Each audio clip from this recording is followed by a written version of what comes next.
Halo anak-anak hebat dimanapun Ananda berada. Selamat bertemu kembali di rumah belajar Ibu Eka. Semoga kita selalu diberi kesehatan prima sehingga kita bisa menyaksikan video ini dengan seksama. Dan jangan lupa tetap bersyukur karena hari ini kita masih diberi kesempatan yang baik oleh Tuhan ya untuk bisa bertemu dengan Ibu Eka. Baiklah, hari ini kita akan belajar tentang tema 1 diriku, subtema 2 tubuhku, pembelajaran ketiga oleh Ibu Surya Eka Putri, Guru SD Fransiskus, Kota Bukit Tinggi.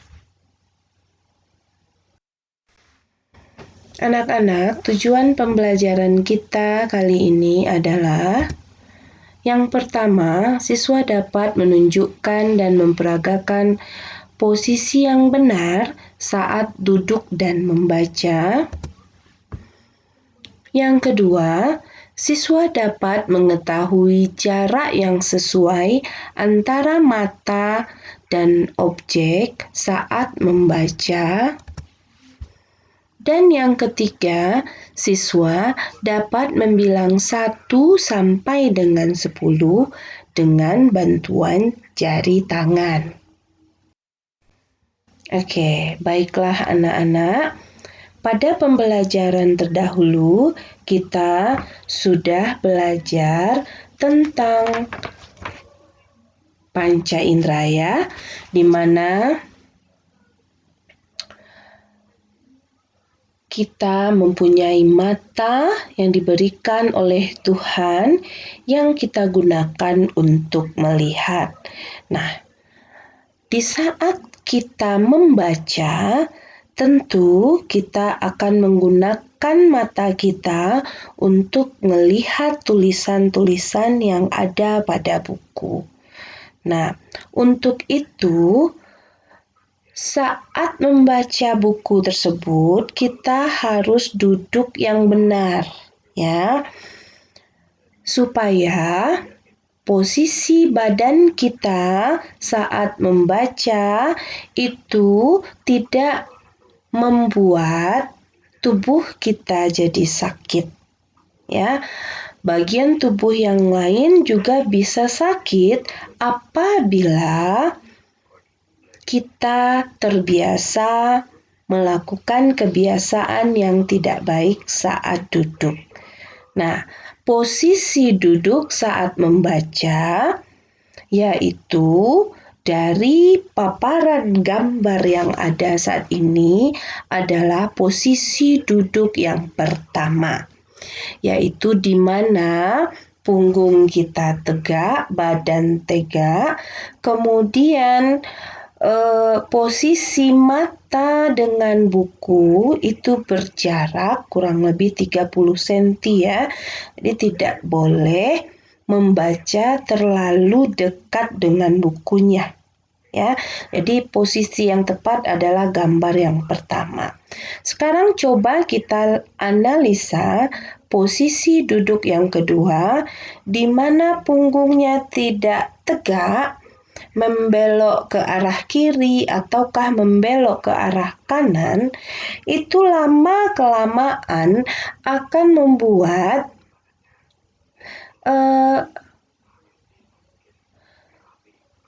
tulang punggung kita membelok, ya, sehingga ada orang yang karena terbiasa duduk membaca dengan posisi yang salah, maka akan merusak tulang punggungnya sehingga jalannya jadi belok juga. Badannya juga membelok juga. Dan ini adalah sebuah penyakit, kelainan pada tulang punggung. Nah, tentu anak-anak tidak mau ya punya penyakit yang disebabkan oleh kelalaian kita yang tidak pandai menjaga posisi duduk. Nah, begitu juga dengan posisi duduk pada gambar ketiga. punggungnya membungkuk ke depan, kemudian mata juga akan menjadi terlalu dekat dengan buku. Nah, posisi seperti ini juga akan menjadi kelainan pada tulang punggung sehingga tulang punggungnya akan membungkuk. Jadi walaupun dia tidak duduk berdiri posisinya, cuman karena sudah terbiasa duduk membungkuk, lama-kelamaan tulang punggungnya mengalami kelainan, ya, sehingga ini juga disebut sebuah penyakit, ya, tulang punggung. Nanti di kelas besar kamu akan mengetahui nama-nama penyakit karena kelalaian tidak disiplin dalam posisi duduk. Jadi duduk pun saat belajar anak-anak harus perhatikan ya. Jadi kamu harus dalam posisi duduk yang benar ya saat belajar sehingga kita tidak membuat kesalahan. Oke anak-anak. Begitu juga ya. Ini pada gambar kedua, jarak dari mata ke buku saat membaca itu harus diperhatikan. Ya, Ibu tadi bilang 30 cm ya nak ya. Nah, coba perhatikan ada gambar 1, gambar 2, dan gambar 3. Benar sekali, posisi duduk jarak mata dengan buku yang benar itu adalah pada gambar pertama. Sementara pada gambar kedua dan ketiga, ini adalah posisi yang salah. Kenapa salah? Karena dengan membaca terlalu dekat, itu akan memaksa mata kita bekerja lebih keras dan akhirnya lama-kelamaan mata akan rusak. Ya, tidak boleh.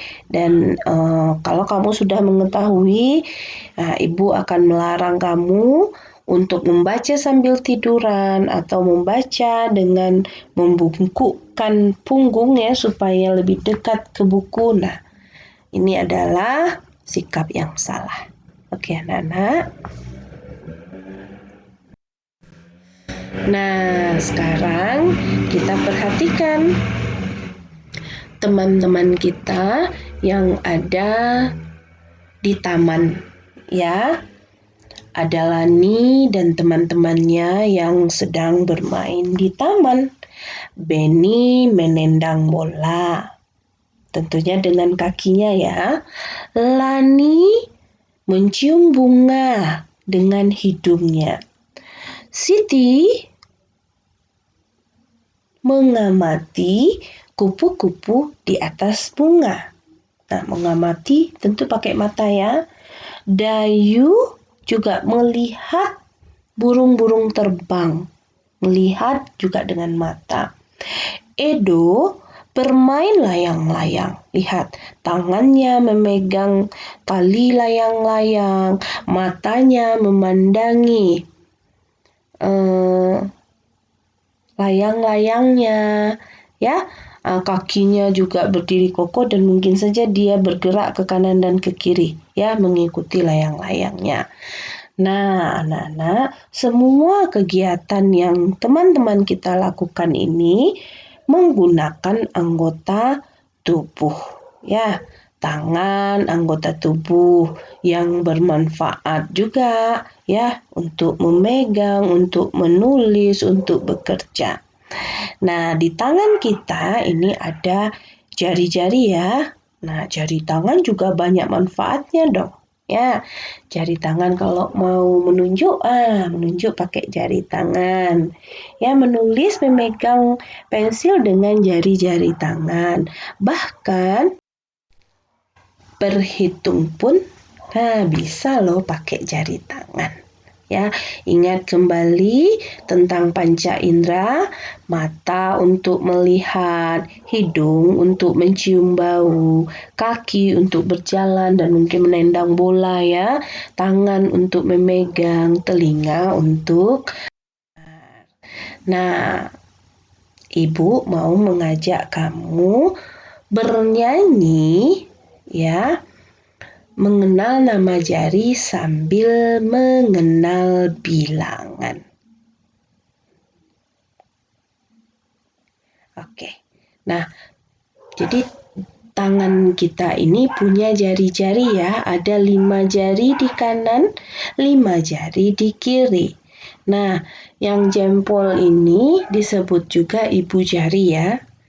Ibu jari yang pertama, telunjuk yang kedua, ketiga jari tengah, keempat jari manis, kelima itu kelingking.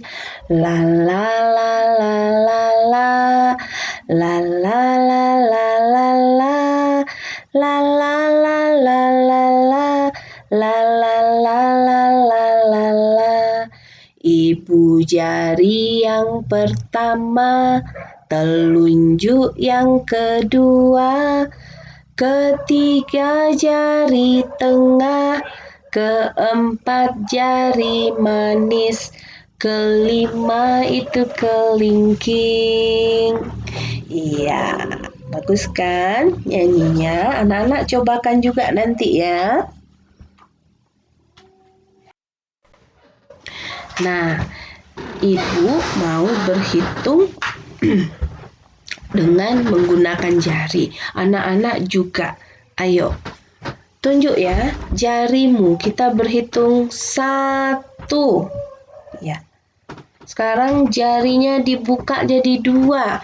2, 3, 4, 5. Kalau 5 jarinya dibuka semua ya, 5. Kalau 6 tambah 1 tangan lagi. 1 terbuka tambah 1 jempol. 6, 7, 8, 9, 10. Ulang sekali lagi.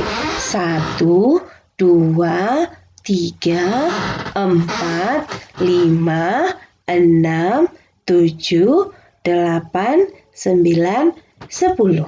Anak-anak juga sering kan berhitung dengan jari? Iya. Nah, sekarang kita akan memberi tanda centang pada bilangan yang sesuai. Oke, coba perhatikan gambar 1. Bolanya jumlahnya ada berapa? Ayo, siap untuk melingkari? Memberi centang? Apakah itu 1, 3, atau 2? Ya, hebat sekali. Jadi kita centang di angka 1.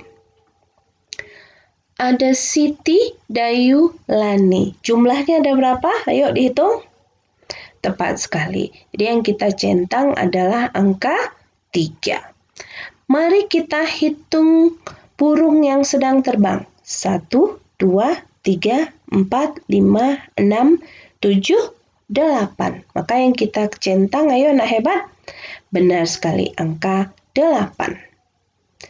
Kemudian anak-anak yang sedang bermain di taman, ya, ada Siti, Edo, Lani, Beni, Udin. Jumlahnya berapa? Benar sekali, 5 kita centang. Jumlah bunga 1, 2, 3, 4, 5, 6, 7, 8, 9. Iya, benar sekali, maka yang 9 yang kita centang. Kemudian kupu-kupu 1, 2, 3, 4, 5, 6. Maka yang kita centang adalah angka 6. Sudah selesaikah tugasmu? Bagus sekali.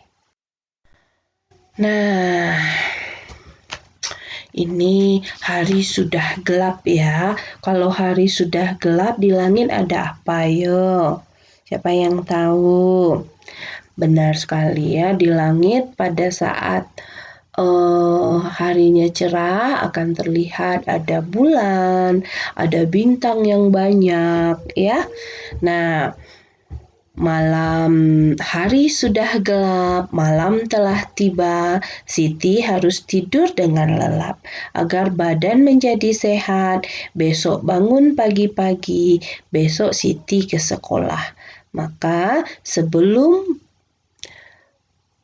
tidur, sebaiknya kita menyikat gigi terlebih dahulu agar semua sisa-sisa makanan yang kita makan saat kita makan malam bisa kita bersihkan sehingga tidak ada yang menempel di gigi-gigi kita. Andai kamu tidak menggosok gigi, maka sisa-sisa makanan yang mungkin saja menempel di gigimu itu akan membusuk. Jadi kalau sudah busuk, maka kuman-kuman akan datang. Dia membuat lubang di gigimu, ya. Nah, siapa yang pernah sakit gigi? Ayo. Nah, itu akibat dari malas untuk menggosok gigi, ya. Nah, tidur akan mengistirahatkan tubuh kita, ya. Maka setelah bangun tidur kita akan merasa lega badannya sehingga siap untuk menjalani aktivitas di hari berikutnya. Nah, anak-anak, itulah pembelajaran kita pada hari ini, ya, yaitu tadi tentang berhitung dengan jari tangan, ya, kemudian mengenal nama jari tangan, ya, membilang juga, dan juga mengenal alat indera, cara duduk yang benar, dan bagaimana jarak mata, jarak buku dengan mata, ya. Terima kasih, Ibu sangat berharap sekali setiap pembelajaran ini anak-anak simak dengan baik, ya, anak-anak pahami, tidak hanya sekedar melihat juga tetapi dipahami. Karena tentunya saat kita belajar online, kita tidak tatap muka, maka Ibu tidak punya kesempatan untuk menerangkan pembelajaran ini di sekolah. Ya, waktunya berjalan terus dan inilah media kita. Ya, anggaplah Ibu sedang ada di depan kamu sedang menerangkan saat ini. Tapi kalau anak-anak tidak menonton, maka kamu akan miss beberapa part, ya, kamu akan kehilangan beberapa bagian dari pembelajaran kita, dan tentunya di akhir akan ada evaluasi loh, Nak. Setiap selesai satu tema akan ada ulangan harian. Ya, dan ulangan harian ini akan kita nilai, dimasukkan ke dalam rapor bulananmu dan akan dilaporkan kepada orang tua. Jadi Ibu berharap sekali kamu bisa sungguh-sungguh dalam belajarmu, ya. Dan terima kasih bagi yang sudah menonton dengan seksama. Ya, mudah-mudahan kita selalu diberi kesehatan dan bisa berkarya lebih baik lagi hari demi hari. Thank you for watching, dan Ibu meminta kepada kamu, ya, untuk subscribe, ya, tekan tombol subscribe, bunyikan loncengnya, ya. Nyalakan lonceng notifikasinya, like and share, karena tentunya ini sangat bermanfaat, ya, agar channel Rumah Belajar Ibu Eka ini bisa berkembang lebih baik lagi. Oke, anak-anak, Ibu minta kerjasamanya juga. Thank you very much. Alhamdulillah, pembelajaran kita hari ini usai. See you next video, ya. Ingat, one day one video, karena satu hari satu pembelajaran. Sampai jumpa lagi. Assalamualaikum warahmatullahi wabarakatuh.